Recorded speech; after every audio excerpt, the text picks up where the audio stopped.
In a train station in London, train guard Joe is finishing his shift. When he reaches his locker, he finds a letter saying he didn't get the promotion he applied for. As he furiously crumples the paper, the supervisor comes by to ask Joe to cover the night shift because the night guard is sick. At first Joe wants to say no but ends up accepting when he notices his crush Ellen will be tonight's trolley girl. After the train takes off, Joe begins inspecting all the passengers' tickets. Most of them take it well and show it to him, but many passengers get annoyed and treat Joe poorly for doing his job. A woman drops her cane and when Joe helps her, he gets startled by a sudden growl, but it's just the lady's dog. Kate claims she lost her ticket and gets angry when Joe makes her pay the fine.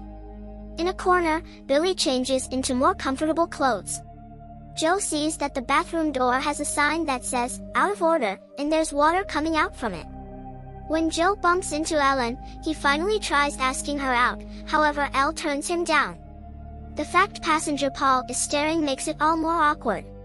For the next few hours, the train continues to travel peacefully under the rain and the full moon, with passengers getting off at each station until only a few are left.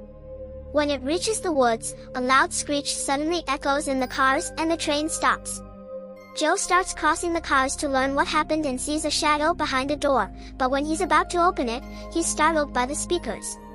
The driver announces that they hit something on the road and asks the passengers to remain calm until they solve it. Then Joe finally opens the door and discovers Ellen's trolley fell. He tries to pick it up but can't, so Adrian ends up picking it up instead. Joe finds 2 sets of keys on the ground and is surprised to hear they both belong to Adrian. There are many passengers panicking, so Joe does his best to go around and calm them down. He also tries contacting the driver Tony on the radio but he doesn't answer, so instead he uses the speakers to ask the passengers to be patient. Meanwhile, Tony has left the train to check what happened and discovers they hit a deer, which is now stuck in the wheels. He tries to pull it out but he isn't strong enough. At that moment Tony hears a noise behind him and when he turns around, a mysterious creature attacks him and begins eating him. His blood gets splattered on a window, but the rain washes it away before others can see it. On the train, Joe gets tired of waiting and uses his keys to enter the control car, only to find it empty. He then takes a look outside but doesn't see Tony there either. After telling Ellen to keep the passengers calm with some free snacks, Joe takes a longer look outside yet still finds nothing. Next, Joe makes a call to the company's rescue team, who explain they're behind on schedule because the storm has been causing lots of accidents. The phone signal is poor and full of static, but Joe manages to learn they'll be there in 4 hours. Afterward, Joe informs the passengers of the 4-hour wait, causing them to start freaking out. When he tells them the driver has disappeared, their complaining gets worse, so Adrian has to yell to shut them up. He points out they have no signal on their phones so they should just walk to the next station to call for help.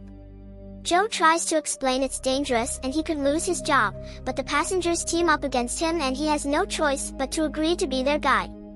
After Joe unlocks the door, the group leaves by making a line and walking next to the train, unaware someone is watching from the woods. Eventually they hear something moving among the bushes, so Joe and Ellen go to investigate. To their shock, they find Tony's mauled body on the ground. The duo immediately heads back and tells the passengers to get back on the train. At the same time, howling and growling can be heard in the distance. It takes a few seconds for Joe to unlock the door and everyone rushes aboard in fear. An elderly couple is slower than the others because of their age, and when they're finally jumping in, the monster manages to bite Jenny's leg. It even shakes her up and down between the doors before the group can finally drag her inside and lock the car. Afterward, Jenny is taken to a seat, where Ellen washes the wound with water and wraps it up the best she can. Billy and Matthew try looking out the window with a flashlight but they can't see anything out there. When Joe checks the door to be sure it's properly locked, the monster pounds on the train car and growls, so the group decides to be as quiet as possible. They can hear the creature's claws scratching the car and the group waits until the howling is heard far from the train to speak again. Then Joe goes to the control car to try using the train phone, but there's no signal. At that moment Billy joins him and reveals he's an engineering student. By taking a look at the controls, he can tell there's a fuel leak that caused the line to split when the train crashed. If they don't fix that, they'll never be able to move. Outside, it's shown that the train's antenna is broken, implying the creature did it. Joe explains the situation to the passengers, who begin discussing what kind of animal is their attacker. Adrian calls it a bear, but Nina points out that bears don't howl. Jenny says it wasn't an animal but something more human, however everyone thinks it's the shark talking. Suddenly they hear noises inside another car and worry that the monster may be trying to get in. Joe grabs a fire extinguisher and goes with Billy and Adrian to investigate. They carefully cross the car and discover the noise is coming from the bathroom. As Adrian gets ready to strike, Joe unlocks the door, only to see Paul fall out. It turns out he was stuck in there since before the crash. The four guys go back to the group and Paul is told the whole story, but instead of freaking out about the monster, he's sad that he missed his stop.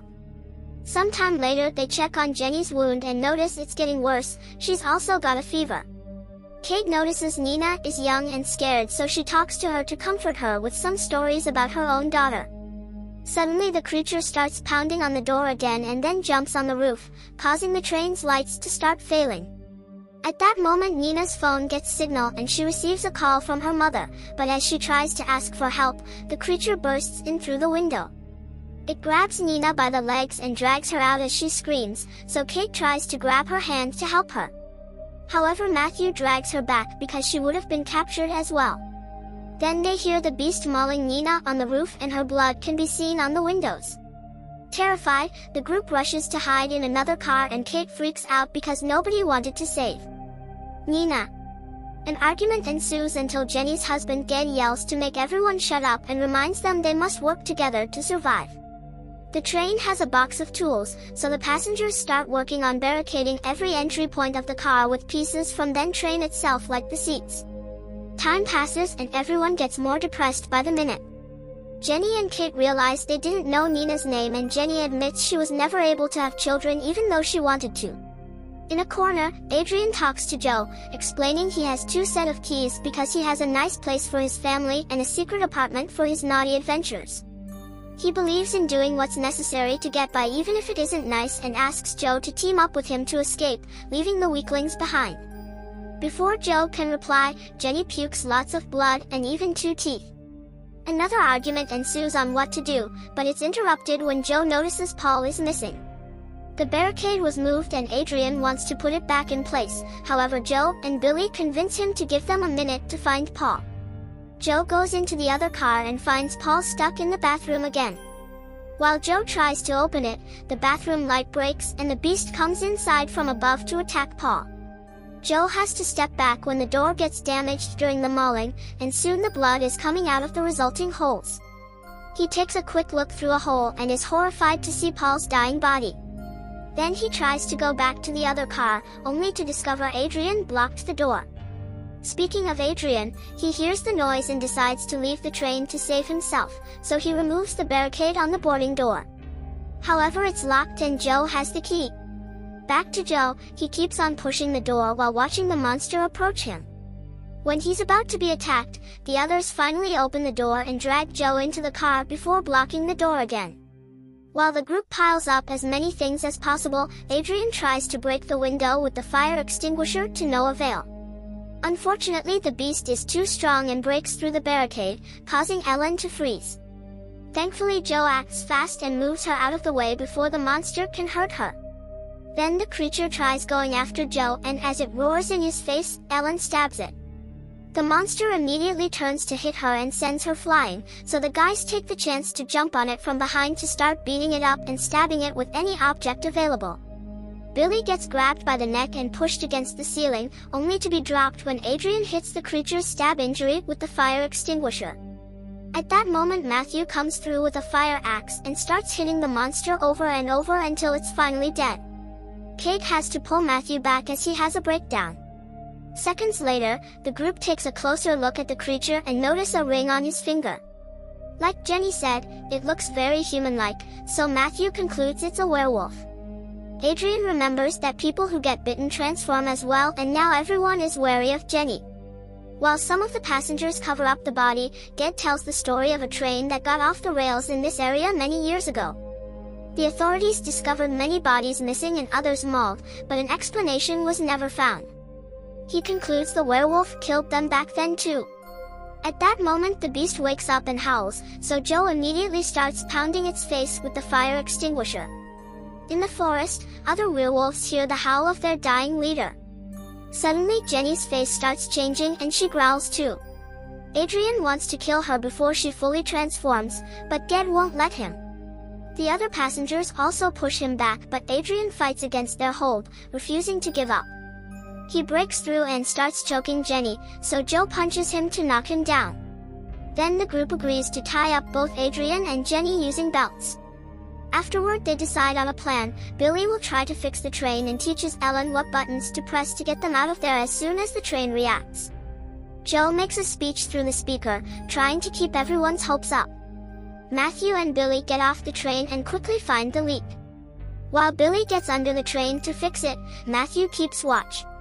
Inside, Kate reveals she and Adrian had a dirty night together some time ago, but Adrian doesn't bother to remember any of his one-night stands. Jenny starts having trouble breathing, and Adrian insists they should do something before it's too late. At that moment Matthew hears a noise in the forest and goes to investigate, leaving Billy without light.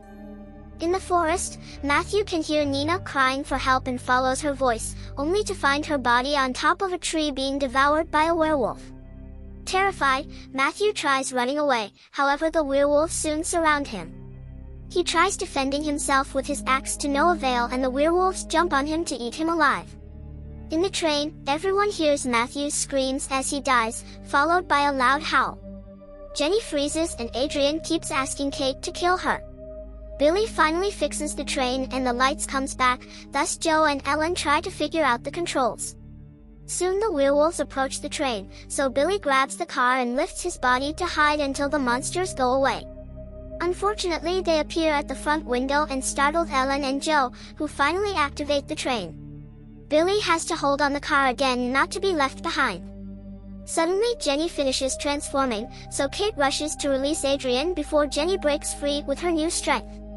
Adrian tries to help Ged only for Jenny to knock him down. At that moment another werewolf appears at the door and grabs Kate, who cries for help. However Adrian kicks her to push her and the werewolf off the train. The train speeds away and Kate is left behind, quickly becoming werewolf food. As Ged tries to make his wife see reason, Adrian tries to fight Jenny again, hitting her with a wrench. Furious, Ged punches him back before he could kill her. Then Jenny jumps on her husband and bites his neck, causing his blood to rain. While Jenny tries to go after Adrian, Billy struggles to hold on and accidentally breaks the repairs he did, causing the train to stop again. Joe and Ellen rush out of the control car and stab Jenny right before she can kill Adrian. Then an angry Joe jumps on Adrian to beat him up, but Ellen stops him.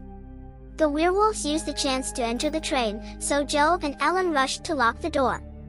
Adrian realizes he'd have a better chance to escape if one person stays behind as bait, thus he knocks down Joe. It's not enough to leave him unconscious and Joe immediately retaliates, triggering a fight. While the men struggle on the ground, Ellen grabs a piece of sharp metal and cuts Adrian until he lets go of Joe. While Ellen takes care of her friend, Adrian blocks the way and grabs the keys from the door before jumping out of the train. The werewolves quickly surround the duo, but before they can attack, Billy appears with a Molotov bomb ready. He throws it at one of the werewolves, causing it to burn and starting a fire. Then he lights up a torch and scares the other monsters into stepping back into the other car while giving Joe and Ellen a crowbar. This allows the duo to force the door open and jump out of the train while Billy gets captured and killed too. As Ellen and Joe run through the forest, they can hear the werewolves coming after them. Deciding it's too late, Joe kisses Ellen before telling her to go because he'll stay behind as a distraction. Crying, Ellen finds a path to run away while Joe starts fighting the werewolves with the piece of metal, managing to stab one of them. No matter how hard he fights though, the werewolves overpower him and he ends up getting bitten.